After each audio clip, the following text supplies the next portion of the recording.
Duha ka persons deprived of liberty sa Kidapawan City District Jail ang patay, samtang 8 ang nadala sa ospital tungod sa kontaminasyon.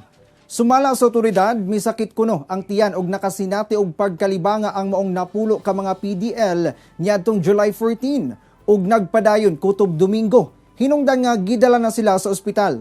Apan kagahapon, namatay ang usa kanila samtang gibalhin ang laing duha sa Cotabato Regional and Medical Center sa Cotabato City. Apan sa biyahe pa lang, namatay na ang laing usa. Anasab sa kritikal nga kondisyon ang laing usa. Duha sab ang nagpatambal sa Kidapawan City Hospital. Samtang 4 ka PDL ang gibalhin sa isolation facility. Human usa kanila ang nagpositibo sa COVID-19.